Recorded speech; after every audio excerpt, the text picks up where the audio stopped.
ప్రస్తుత పోటీ ప్రపంచంలో తల్లిదండ్రులు ఉంటున్న తీరు, పిల్లల పట్ల వారికున్న ఆశలు, ఆశయాలు, వాటిని నెరవేర్చుకునే క్రమంలో పిల్లలపై వాళ్ళు పెంచేటువంటి ఒత్తిడి, వారి ఆలోచన విధానం, అసలు పిల్లలు వారి నుండి ఏం కోరుకుంటున్నారు, ఏం పొందాలనుకుంటున్నారు, అవి నెరవేర్చే క్రమంలో వారిని వారు కోల్పోతున్నారా, లేకపోతే వేటిని పణంగా పెడుతున్నారు అనేది ఈ ర్యాంక్ స్టూడెంట్ కథ. రచయిత మున్నంగి శ్రీనివాస్, స్వరం నాగమౌనిక. Rank student. నగరం నడిబొడ్డున ఉన్న ఆ ప్రముఖ కాలేజీ ముందు జనాల హడావిడి, కేకలు. ఎవరో బిల్డింగ్ పై నుండి దూకేశారట, ఎవరో స్టూడెంట్ అట అన్న మాటలు వినగానే అటుగా వెళ్తున్న రాఘవ ఆగి ఆరా తీశాడు. స్టేట్ ర్యాంక్ వస్తుందనుకున్న విద్యార్థి ప్రాణాలు తీసుకున్నాడు. ఆ వార్త దావాగ్నంలో వ్యాపించింది. కొన్ని నెలల క్రితం సాయంత్రం ఇంటికొచ్చిన కిషోర్ను భార్య ఆమెని నీరసంగా పలకరించింది. ఏమైంది ఆమెని అని అడిగితే, అబ్బా, మీ ఆ అబ్బాయి అభిని ఒప్పించేసరికి నా ప్రాణం పోయేంత పనైంది. అందరూ ఐఐటి ప్రోగ్రామ్స్ చేరుస్తుంటే వాడు మాత్రం ఎంపీసీ చాలని ఒకటే గొడవ. ఎలాగోలా అడ్మిషన్ చేయించాను అని నిట్టూర్చింది. కేవలం అభి మాత్రమే కాదు, ఆ కాలేజీలో మరో 3 విద్యార్థుల ఇళ్లలో కూడా పరిస్థితి ఇలాగే వేడివేడిగా ఉండేది. మూర్తిగారు రిపోర్ట్ కార్డు పట్టుకుని సూర్య గదిలోకి ఊగిపోతూ వచ్చారు. ఒరే సూర్య, మ్యాథ్స్లో 100కి 92 ఏంటి? మిగతా 8 మార్కులు ఏమయ్యాయి? రేపు ఐఐటీలో సీట్ రాకపోతే నీ ముఖం ఎవరు చూస్తారు?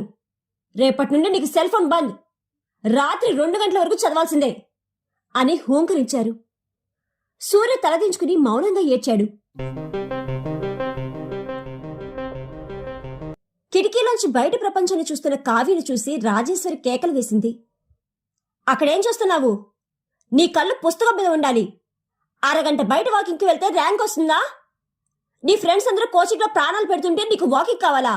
వెళ్ళు, లోపలికి వెళ్ళి కెమిస్ట్రీ చదువు అంటూ కావ్యని గదిలో బంధించింది.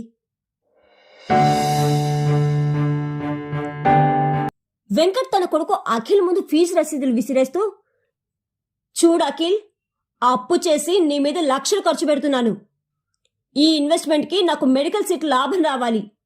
నీకు మ్యూజిక్ ఇష్టమా, ఆర్కిటెక్చర్ ఇష్టమా అనేది నాకు అనవసరం. నాకు ర్యాంక్ ఒక్కటే ముఖ్యం అని తెగేసి చెప్పారు. వీరందరినీ చాలదన్నట్టు కాలేజీలో లెక్చరర్లు, ర్యాంక్ రాకపోతే మీ పేరెంట్స్ని పిలిపిస్తాం, స్పెషల్ క్లాసులు పెడతాం అని విద్యార్థులపై నిరంతరం మానసిక దాడి చేసేవారు. ఒకరోజు సాయంత్రం ఈ 4 స్నేహితులు కాలేజీ టెర్రస్ మీద కూర్చుని బాధపడుతుంటారు. మా నాన్నకు నా మీద ప్రేమ కంటే ఆయన కలల మీదే ప్రేమ ఎక్కువ ఉందిరా అన్నాడు అభి. నన్ను చంపేసి నా మీద ర్యాంక్ షీట్ కప్పినా మా అమ్మకు బాధ ఉండదు కాబోలు అని కావ్య కన్నీళ్లు పెట్టుకుంది. ఆ నిరాశ, ఆ ఒత్తిడి వారిని ఒక చీకటి నిర్ణయం వైపు నెట్టాయి. బిల్డింగ్ పై నుండి దూకిన ఆ అబ్బాయి అభి తన ప్రాణం కన్నా ర్యాంకును ప్రేమించిన వ్యవస్థపై పోరాడలేక తను చాలించాడు. ఆమనే కిషోర్ల కేకలు, మూర్తి, రాజేశ్వరి, వెంకట్ల పశ్చాత్తాపం ఆ శవం ముందు నిరర్ధకమయ్యాయి. అభి స్నేహితుడు ఏడుస్తూ ఆ తల్లిదండ్రుల వైపు చూసి అన్నాడు, మీరు మమ్మల్ని ర్యాంకుల కోసం ట్రేస్ చేశారు, కానీ మేం మనుషులు అని మర్చిపోయారు. మాకు మీ ఆస్తులు, ర్యాంకులు కాదు అంకుల్, మీ నమ్మకం, కొంచెం ప్రేమ కావాలి. చదువు విజ్ఞానాన్ని ఇవ్వాలి, కానీ ప్రాణాలను తీయకూడదు. పిల్లల సామర్థ్యాన్ని గౌరవించండి, వారిని యంత్రాలుగా మార్చకండి.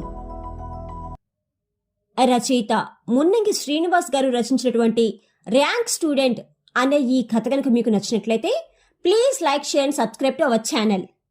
అలానే కథపై మీ అభిప్రాయాన్ని కామెంట్స్లో తప్పకుండా తెలియచేయగలరు.